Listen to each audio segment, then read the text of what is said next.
8. Alphonse remembers. Life in Durand is never at a standstill. Even if there is a funeral next door, the markets will remain open, so will the shops and bars. To an extent, Durand is poetic because there is rhythm of life, throbbing day and night. The men who go on night shifts keep the place ticking during the day, and those who go on day shifts keep Durand going at night. If you have never been to Durand, too bad, for the place is a fairyland, but on closer approach the facade disappears, and the symptoms of a harsher life become visible. Alphonse had been sleeping for only a few hours when he was awakened in the morning by a loud knock which echoed inside his room as if the knock had been made by a hammer. Cursing, he got up from his mattress-less bed and went to the door, which he threw open angrily.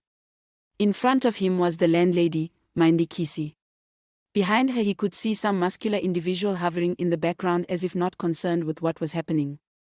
But Alphonse was no fool.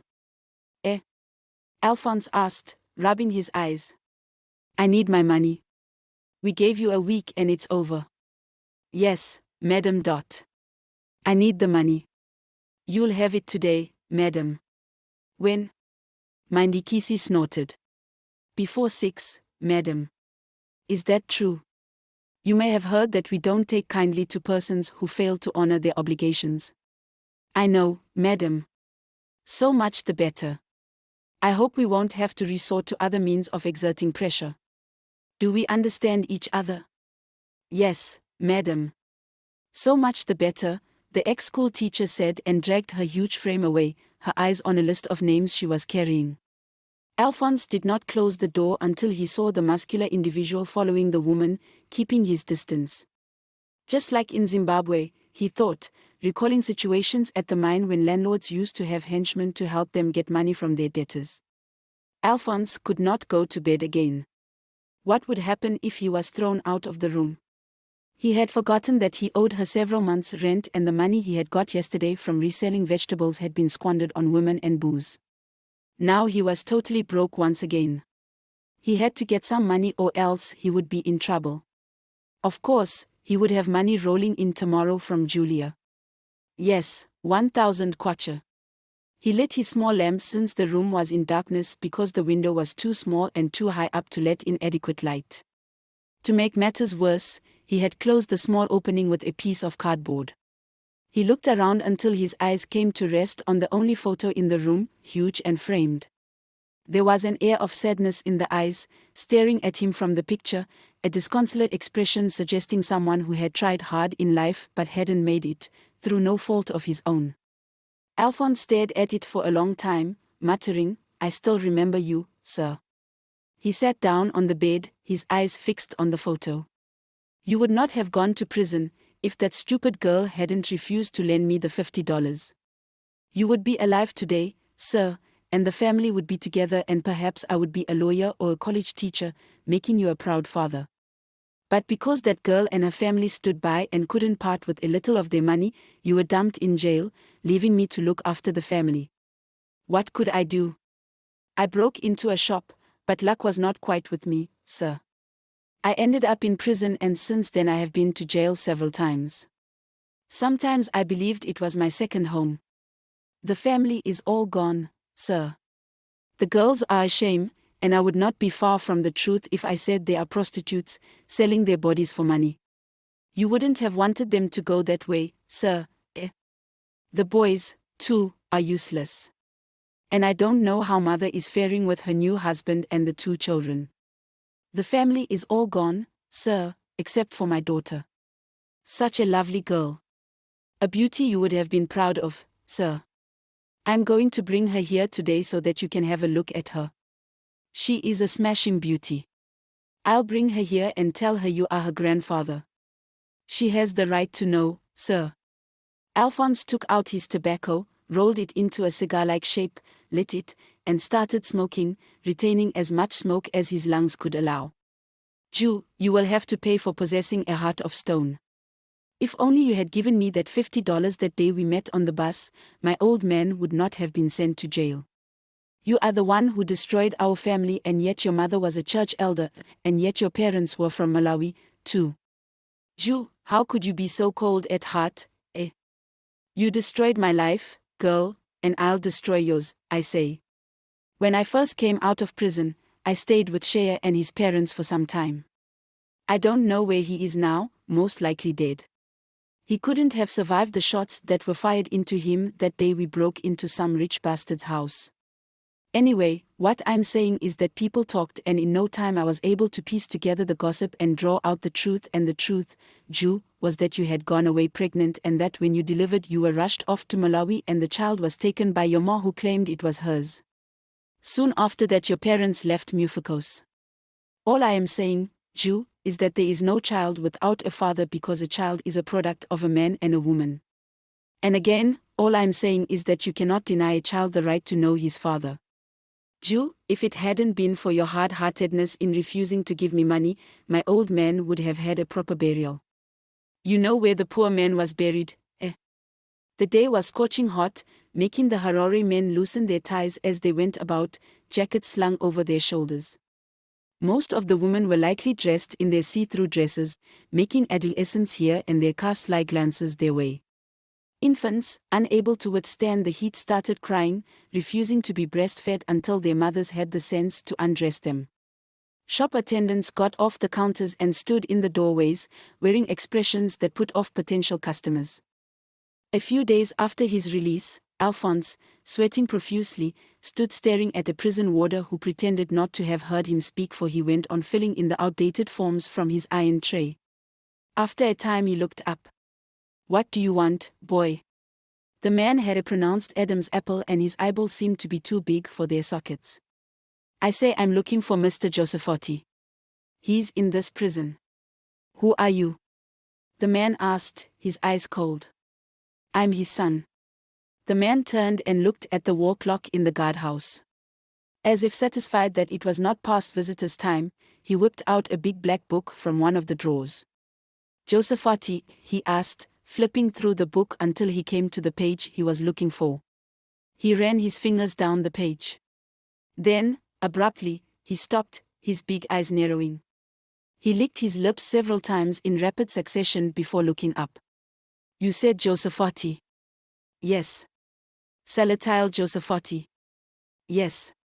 "He died a month ago," the man said curtly and snapped the book shut. Alphonse was too shocked to react. It took time before he became aware of his surroundings again, and he had a strong urge to jump on the man and press his fingers into his neck until he crushed the voice box. Surely if one is dealing with the dead, one has to give due respect to them, thought Alphonse. But this man was treating death as if it was just an everyday occurrence. Either he was not serious, in which case he was just pulling Alphonse's leg, or he was inhuman. "Pardon? Salatiel Josephotti is dead," the man repeated curtly and turned to his forms. Alphonse would have driven a fist into his face if the man hadn't looked up again. Their eyes met, and he seemed to read the danger signal in Alphonse's eyes, for he picked up the phone, dialed and said, "Send Shona over. Then he replaced the receiver. This time he didn't turn to his forms again, for his eyes were on the door, waiting for the Shona character. For Alphonse everything was moving too fast for his mind to register fully the fact that he would never see his old man again. Maybe the marijuana he had had that day was helping to keep his nerves steady. Shona was only a few years Alphonse's senior. He had a kinder face than the other jailers. "Show him Salatiel Josephotti's grave. Number 381. I repeat, number 381. "Yes, Sergeant," Shona, looking smart in his khaki uniform, said without saluting. When they were outside the guardhouse, Shona asked, "Who was Mr. Josephotti to you?" "My old man," Alphonse replied. At least here was someone who had the courtesy to refer to his old man as Mr. He would have been out much earlier. Shona began grimly, and Alphonse couldn't help wondering why such a humane person had decided to embark on a career as a jailer. "What happened?" "You knew him." Shona said that Mr. Josephotti had been a good, cooperative man until the day he received the letter from his wife. After that, he refused to touch any food for several days, and when one of the jailers tried to reason with him, he lost his temper and assaulted the man. In fact, he would have scratched the eyes from the man's sockets if his colleagues hadn't rushed to the rescue. The man was bleeding profusely when they took him away. So Mr. Josephotti was given an additional sentence, but it didn't seem to have any effect on him, for it appeared he was prepared to starve himself to death. His body was wasting, and his eye sockets became hollow like those of a TB patient.